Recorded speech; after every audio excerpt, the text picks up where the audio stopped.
So after a 10-day trip, a nearly 700,000-mile journey all the way around the moon, you'd think the hardest part would be over for the 4 astronauts of Artemis 2. But you'd be wrong. The hardest part was still ahead, the final 13 minutes. So let's break down the fiery, high-stakes return of the first crew to fly to the moon in over 50 years. We shall return. With those words, humanity basically made a promise to go back. You see, Artemis 2 wasn't just another mission. Nope. This was the fulfillment of a promise made decades ago. A critical test flight to prove that we could actually bring our explorers home safely from deep space. You know, the trip home isn't just an ending. For Artemis 2, it was the absolute climax of a 694,481-mile test flight. Every single system, from the life support keeping them breathing to the heat shield, was being pushed to its absolute limits. All of this to pave the way for a permanent lunar base. And yeah, eventually our journey to Mars.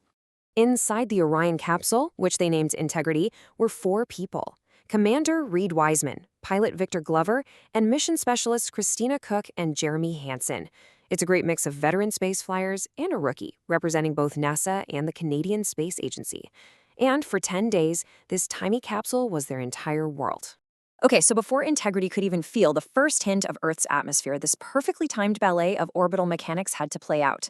The final approach, it's a game of inches at thousands of miles per hour. And any mistake, well, it could be catastrophic. So the whole sequence kicks off when the crew jettisons the European service module. I mean, this thing is the powerhouse that got them to the moon and back. But for this final plunge, Integrity has to fly on its own. And then comes the big one, the final critical maneuver, the crew module raise burn. Mission Control actually has a great analogy for this 19-second thruster burn. They say it's like leaning back in a reclining chair. This tiny little adjustment lifts the capsule's back end up, making sure the heat shield hits the atmosphere at the perfect angle. If it's too steep, the capsule burns up. Too shallow, it skips off into space like a stone on a pond. It has to be just right. All right, with those final adjustments made, the crew of Integrity braced themselves for what is, without a doubt, the most violent and dangerous part of their entire journey. A 13.5-minute trial by fire, literally plunging through the sky to get home. This is what they call the Gauntlet. The whole ride home, from the edge of space to the ocean's surface, is squeezed into less than 14 minutes. And look how quickly the most intense stuff happens. Peak heating occurs in under 90 seconds. And that's followed by 6 long minutes of total radio silence. There is absolutely no room for error here. To really get a sense of the forces at play here, you have to start with the speed. Integrity slams into the atmosphere at 24,661 miles per hour. That is Mach 33 times the speed of sound.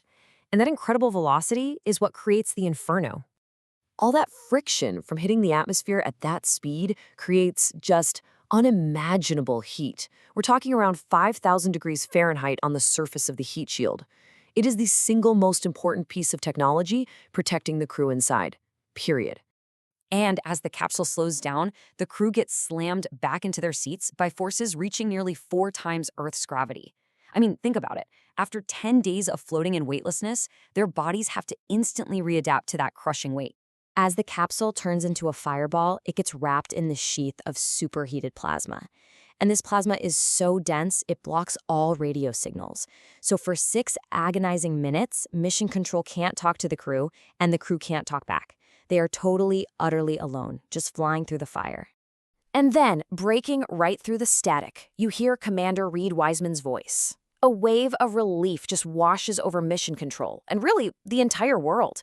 They made it. They survived the Inferno. So, now that they're through the worst of it, the mission moves into its final phase, a controlled descent from a supersonic fireball into a gentle splashdown in the vast expanse of the Pacific Ocean. This right here, this is the engineering marvel, told in just 2 numbers. Integrity slows down from nearly 25,000 miles per hour to just 19 miles per hour for splashdown. That incredible deceleration is done almost entirely by just using the atmosphere as a giant air brake, followed by a series of perfectly deployed parachutes. The parachute sequence is just a masterpiece of precision engineering. First, the forward bay cover gets jettisoned. Then, 2 smaller drogue chutes pop out to stabilize the capsule while it's still moving super fast. And then come the giants. 3 main parachutes, each one a staggering 116 feet wide, that unfurl to give them that final, gentle ride down to the ocean. And that's the call everyone was waiting for. Splashdown confirmed. Integrity is in the water, floating upright in what they call the Stable 1 configuration. The journey through space is officially over. And hey, just a quick piece of astronaut lingo for you. When Commander Wiseman reports 4 green crew members, it's not about their complexion after a rough ride. It's code. It means they're all healthy and in excellent condition. But wait, the mission isn't truly over until the crew is safe on the deck of a ship. And floating out there in the Pacific was a massive, highly coordinated welcome wagon, ready to spring into action.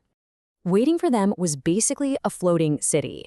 You had the USS John P. Murtha leading a combined team of over 550 people, with helicopters, planes, and elite Navy divers. Their job was meticulously rehearsed. Get to the capsule, deploy an inflatable raft they call the front porch, and have the crew safely extracted within 2 hours. Incredible. You see, the success of Artemis II wasn't an endpoint. As the NASA administrator said, it was just the beginning. This mission proved that the hardware works, that the procedures work, and it sets the stage for returning astronauts to actually land on the moon and build a permanent home there. And ultimately, that's what this all means. For the first time in a generation, we've proven we can leave Earth, circle our closest celestial neighbor, and come home safely. It leaves us with one really powerful question. Now that the path is proven, what comes next for us out there among the stars?